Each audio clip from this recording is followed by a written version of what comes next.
ผมว่าฮะแม่นบ่นี่เด้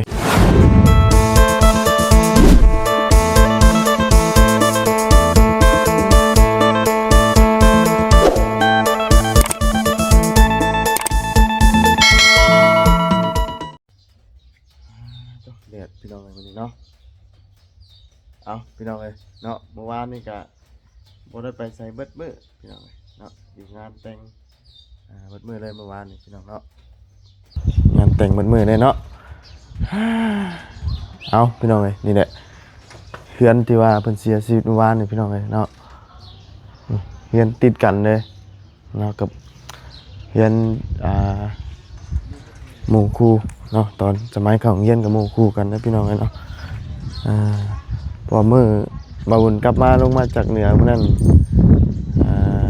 ยังถามกันอยู่พี่น้องเนาะบนมันแล้วล่ะบ่วะเป็นกะกำลังเอาดินเข้าเฮือนนี่น่ะเนาะได้ยินข่าวเมื่อวานนี่ว่าเสียชีวิตนอนเสียชีวิตอยู่ในห้องเมื่อวานนี่พี่น้องเอ้ยเนาะเพิ่นไปบาวุญก็ยังบ่ทันฮู้จังว่าเพิ่นไปพี่น้องเอ้ยเนาะคิดมาแล้วก็โอ้พี่น้องเนาะคือเสียชีวิตอยู่ทางไทยพี่น้องเนาะไปได้อาทิตย์นึงตามที่เมียเพิ่นว่าเนาะมื้อนี้ก็ก่อนออกเดินทางมื้ออื่นเนาะก็สิหาสีข้าวสีน้ำก่อนเนาะเพิ่นมักพี่น้องเนาะนี่เพิ่นเก็บข้าวเก็บของมาเบิดเลยแล้วบัดนี้เนาะมาคนข้าวคนของหมดเลย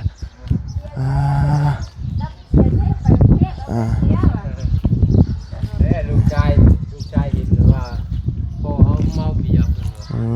มาแล้วบ่ยังมาฮอดจังโมงใส่รถประมาณจังโมงสิมาฮอดจักเลยเอาแต่ว่าหากเอาขึ้นรถมาบ่อาจจะฮอดมื้อวันจันทร์เพิ่นไปเจ้าแล้วไปออกไม่คำนึงออกมาคำนึงไม่คำนึงวันประหัสวันประหัสแต่ว่าเสียในวันยังวันเสาร์วันเสาร์เมื่อวานแต่วานนี่เนาะวันเสาร์เมื่อวานคืนวันศุกร์โอ้จักว่าเสียแต่กลางคืนมันชุกคุณยังเนาะบ่มือทำงานอยู่มือมันจุกมือนั่นน่ะตอนคืนนะตอนคืนวันศุกร์นะเลิกงานน่ะแม่นบ่ฮู้จังจากเลิกงานเนาะเลิกงานมาได้10:00 นนี่มาโทรมาหาลูกหาเมียอยู่เราคุยมึงเห็นเราคุยกับแอมอยู่ได้แล้วมื้อนี้อันกระตูกน้อยนั่นแหละเนาะว่าเราไปหาเงินดดเฮ็ดให้เมียแล้วเนาะว่าเอารถทั่วพ่อไปว่าจะไล่เฮือนไผนี่เด้อยากไล่เฮ็ดเฮือนกล้วยเนาะครับแต่ว่าพ่อจะไปมื้อเดียวกับอันช่างกะสิดมเพเนาะครับแต่ว่ามื้อดมๆมันได้เอาเราเว้ากับอันเมียเพิ่นอันนี้มาคนเอาเครื่องบ่มาคนเอาเครื่องจงเสือเพิ่นนะเอามือเบิดเลยบ่บัดนี้แบบปะเลยบ่กล้าอยู่แล้วเนาะนี่เสนียมเนาะลูกเป็นลูกน้อยลูกใหญ่ในของใครลูกใหญ่ยังว่ามานอนกับลูกกับเต้ากับมันก็อุ่นแน่ก็มีแต่พุ่นแหละเนาะถ้าลูกเต้าใหญ่หรือว่าพุ่นแหละเต้าใหญ่พุ่นเต้าใหญ่ลูกยังพุ่นแหละจึงมาอยู่เนาะโอ้มีสิก็มีแต่หาเงินลงไปหาเงินด้วยนะเราก็เนาะจะอยู่ที่ไหนเด้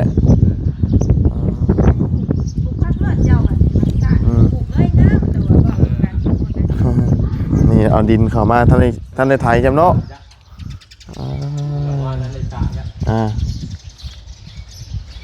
เมื่อนี้นะเพื่อนจะเอาศพขึ้นรถมาเนาะแต่ว่ายังมาท่านหูว่าสิฮอดมื้อใดมื้ออื่นนั่นน่ะเนาะเพราะว่าทางไทยเพิ่นเฒ่าแก่เพิ่นซอยซอยเอามานี่บ่ซอยเอามานี่แหละไปขวบมาพี่เดี๋ยวทางเฮาเสียเองบัดโอ้ทั้งเสียเองก็มีแต่ติดต่อกู้ภัยทางเขามีอยู่แล้วนี่แหละอันเขาบ่เตียงเพิ่นนี่เขามาค้ำตอนกู้ภัยพรหมเทพเด้กู้ภัยพรหมเทพมาส่งบ่ยากแล้วถามเขาว่าเตียงเพิ่นเด้อเพิ่นนั่นแล้วเพิ่นหลับแล้วแต่ว่าบ่เสียรายปานใดหรอกเนาะบ่เป็นหยังบ่ลายเนาะเดี๋ยวแต่เฮาสิให้ก็อีกอย่างก็ว่าค้ำก็นอนแน่ว่ะเนาะมีแต่มื้ออื่น บางเทื่อ นำศพมา อ่านสิฮอดบ่แรงเรื่องแรกของรถ เพราะว่ารถกู้ภัยน่ะเพิ่นยิงยาวเลยเด้เพิ่นบ่ได้พักเลย ผมไม่ได้พักเลย เพิ่นสิเคลียร์ด่านเคลียร์หยังเลยเด้ ลงแดงไม่ติดบ่ อ่า อาจสิฮอดกันฮอดก็ฮอดค่ำๆมาได้เนาะ โดย เมื่ออยู่เพื่อนแค่เพื่อนคนเผาเขา เพิ่นเฒ่า อ๋อ เฒ่าใหญ่ใกล้เรือนลุงซุกนี่ เป็นฐานมา เอาลงพุ่นนะเนาะ ล เพ ง ราะว่าอยู่พี่คือว่านั้นบ่มีหยังมันมีหยังมาจะเกลียดได้ใดเนาะ คุณยังว่ามีทีมี อ่า ห่วงเนาะ แล้วก็พ่วงกับบ่พ่วงแล้วสิพุ่นก็ได้ อ่า เดี๋ยวว่าเอาเข้าไปเฮือนใหญ่ซื่อ อืม บ่นแต่คนมาง่าย เมื่อเพิ่นไปนะเมียเพิ่นเอาออกไปก้อนลูกเฮาก็แล่นดินที่แหละแต่ว่าเฮาบ่ได้ถามเพิ่นหรอกเพิ่นเห็นเพิ่นเป้อันกับ ป่าลุงเพิ่นอันทั้งที่ มาขนของก่อนว่ากำลังว่าสิไปชี้ข่าวได้นี่นี่พี่น้องเอ้ยเนาะเฮือนติดกันอายุกันไล่หลังกันนี่นะกับบาบุญพี่น้องเอ้ยเนาะหมู่กันเด้ทั้งหมู่แล้วก็เป็นญาติทั้งไงเนาะ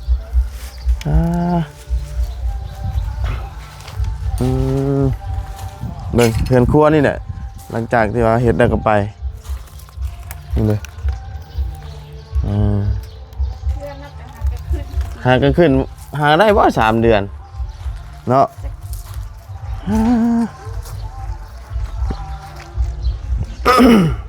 เนาะ ยังแปลนอยู่ โอ้หากะมาอยู่อุ่นจักย่ำได้บาทนี่ติ ตู้เย็นเนาะ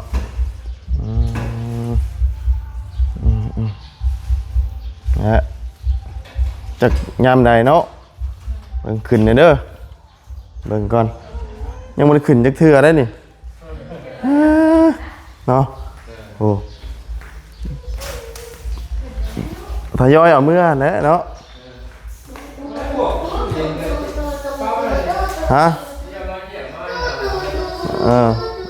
บ่เป็นหยังเนาะป้านี่ก็บ่เป็นหยังดอกเนาะไม่เอาก็แบบหน่อย เอาวะให้พอปะ เฮ้ยให้รูปเพิ่นมีบ่รูปอยู่นี่นี่เลยเนาะ อันนี้เลย ให้รูปพอจะนี่บ่นี่เนาะ เอามันใช้ ถามทำเป็นถาม เอามันใช้ ผมว่า ฮะแม่นบ่นี่เด้เดี๋ยวไปเดี๋ยวพี่ว่าลูกเลย ผู้เสียชีวิตพี่น้องเนาะนอนเสียชีวิตอยู่พุ่นเลยอันนี้เมียเราอันนั้นลูกชายได้จักปีเลย8 ปีเปล่า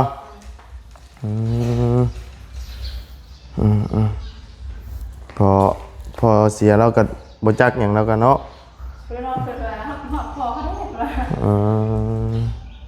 กินหอดกินได้เนาะ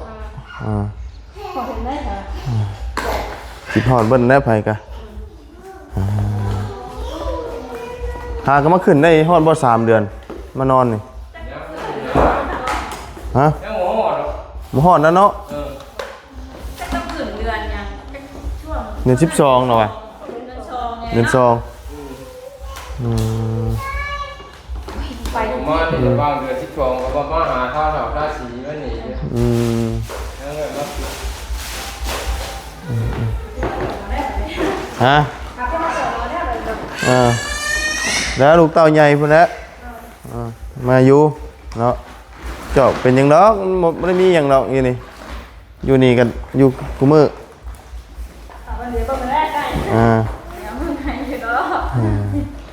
มีแต่ปลูกพักชัยนะ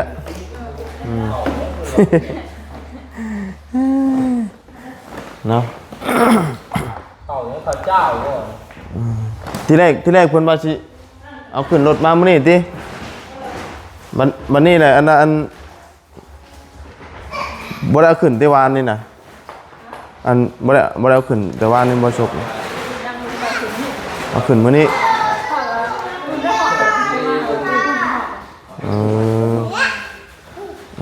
เจ้าจะดื้อไอ้ลูกมึงแน่ขึ้นเพื่อนกัน มีเมียแล้วพี่น้องเนาะเมียเพื่อนค่ะ เมียอยู่เฮือนกับลูก หากไป ไปวัดประหัตเนาะ เอาไม้คำนึงค่ะ ออกไม้คำหนึงพี่น้องเลยฮอดบ่ทิศ เด้ออย่าไปเด้อ เพิ่นไอ้หยังพาพิสูจน์เบิ่งว่าใส่ติ่งแตกเนาะนอนคดนอนกำปั้นนอนมีด เพราะว่าถ้าว่าเป็นน้ำกระเพาะแบบนั้นเจ็บแห้งแบบนอนคดนะตีเป็นลำตีขึ้นตีนะแต่นอนที่เฉาะเป็นข้างนอกนะ ชอกกับซ้ำเน่าบ่ ก็เลือดอันช่ำอันทำเนาก็มาเลือดปากก็เลือดอันนี้นะ เออ เราได้ง่ายนะเราลงอยู่คนเดียว อืม แล้วพอมาอื่นเลย แต่ว่าค่าใช้จ่าย ทางนั้นเจ้านายเพิ่นจัดการ ถ้าเป็นคนจัดการให้จะมาบ้านเขาเราเห็นอันนี้ใจ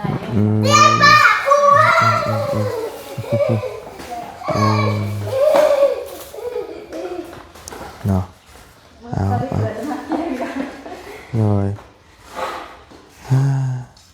เอาจังใดก็สู้ๆกันเด้อสู้เนาะ มีเด็กอีกเลย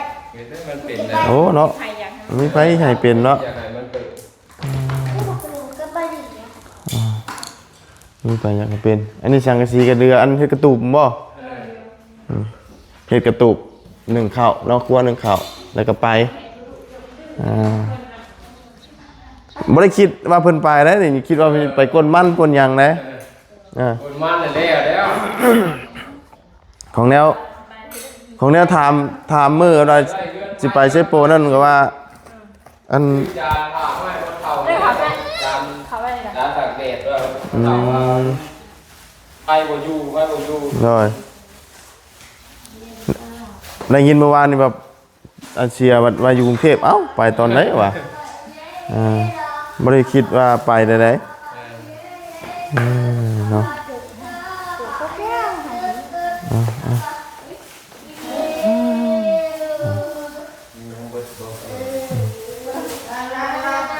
ทยอยเก็บเอาก็ได้ไม่ได้เจ้าก็ ยังเครื่องแล้วยังเหลือนะ หาเก็บเอาเครื่องของไอ้ เครื่องของคนนี่นะนั่นแหละ เอาเฉพาะของหัวไปก่อนนะมอไซค์ไปก่อน พ่อของหัวก่อนคือบัดนี้เนี่ยมันค่อยเนาะบัดเฮายาไปแล้วบัดยังเหลือยังสีอยู่บัด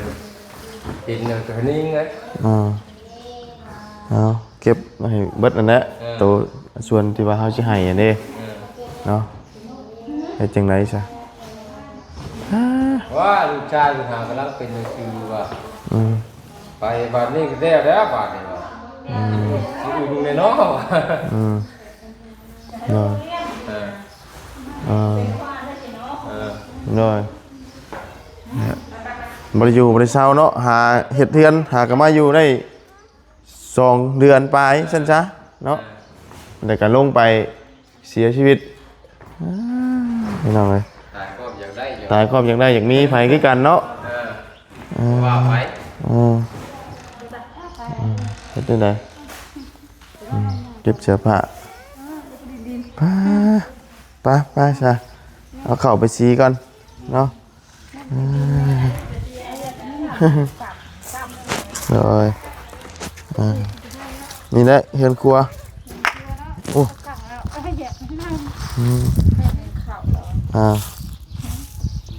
đó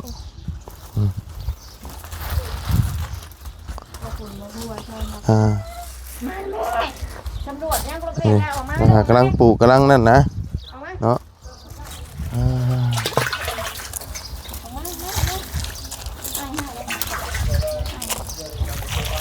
ไปลูกปะป้าออกไปเอากระสอบข้าวปะไปลูกปะ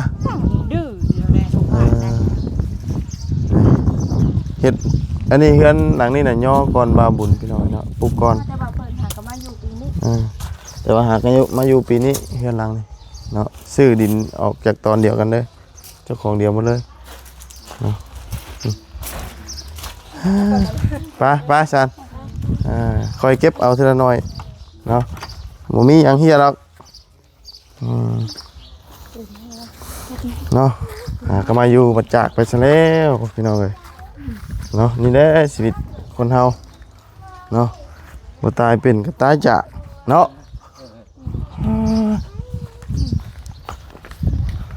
แต่ว่าเครื่องนี้เอาตัวของผัวแล้วก่อน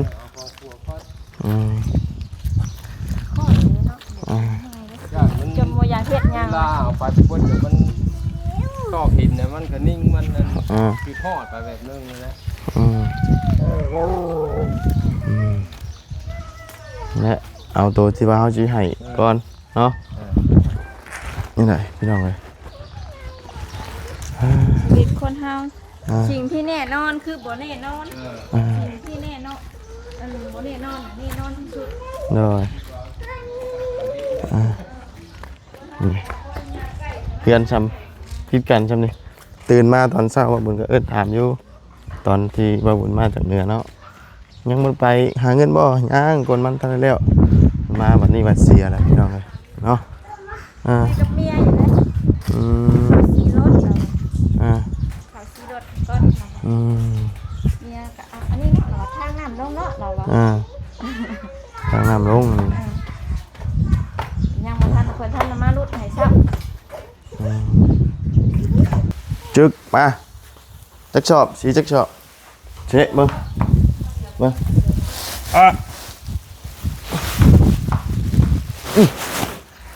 สีทั้งขายแล้วนี่น้ำมันเนาะทั้งสีทั้งขายน้ำมันเนาะพี่น้องเลยมาเบิ้งมาสิมา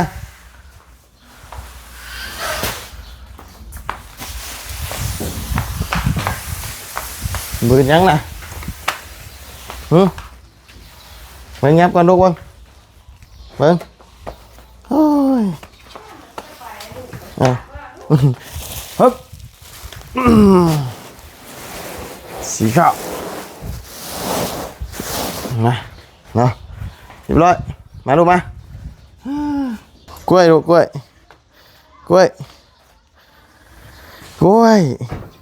ยตานี้กล้วยตานี้ฮะ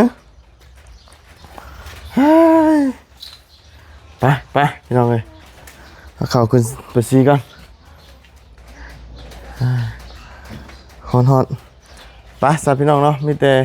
เตรียมโตก่อนบานนี่พี่น้องเลยเอาขาชี้ข่าวสีน้ำก่อนเนาะพอดีไปซีข่าวก็เลยถามเพิ่นเนาะเรื่องอันว่าเอาศพมาพี่น้องเลยประมาณจักสิเมนจักโมงนะพี่น้องแต่ว่าเมื่อนี้เพิ่นกำลังเคลื่อนศพจากฝั่งไทยเนาะจักสิฮอดสิถึงจักโมงเนาะเพิ่นอยู่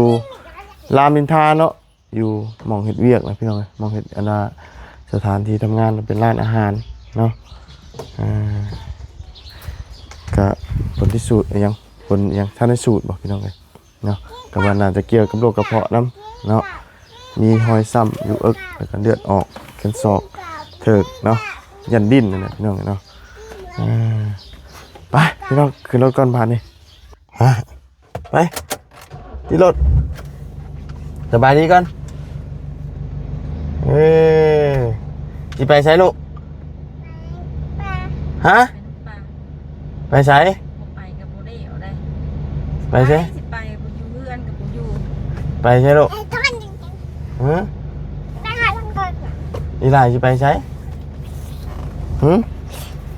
มาอีหลายจะไปใช้ลูก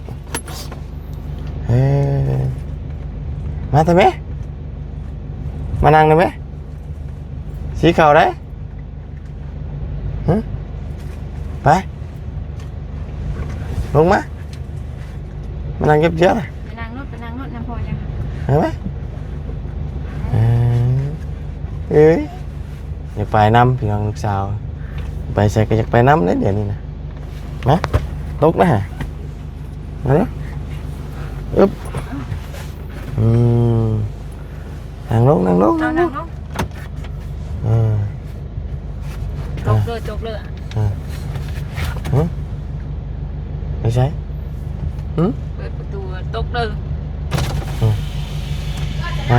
นี่วัชระ พ่อว่าหล่ะนะ ไป ไป ไป อ่ะเจอเจอ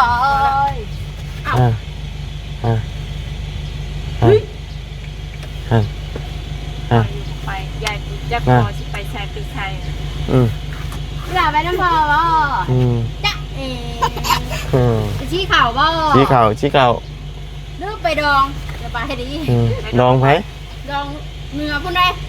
ว่าในพุ่นได้พุ่นบ่ได้ฮอดลืมพุ่นบ่ได้ฮอดจ้ะโทรถามเงินว่ามื้อนี้ดองบ่วะ ดองไผ เงินง่ายค่ะมันคำเงินทุกวันมากมื้อนี้มีดองติ บ๊ายบาย ไปๆจ้ะ บ๊ายบาย เนาะบ๊ายบาย อยากไปอยู่เพื่อนไปอยู่ไปไปดองก็ได้ซะเด้อบ๊ายบายไปดองเบิ่งลูกตกเบิ่งมันเปิดไปดองสิอีหล่าก็ไปคือกันอาก็สิไปดองเด้อมาจุ๊บแน่ละฝากร้านน่ะจุ๊บแน่อาจะแจ่มช้างจุ๊บแน่ไปอยู่ชวนพ่อนะ ไป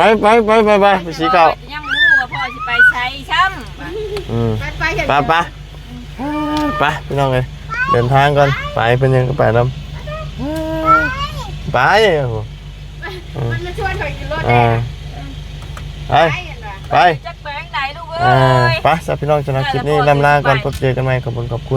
พื่อนพี่น้องใน FC เด้อที่ติดตามครับชมไปสบายดีพี่น้องเลย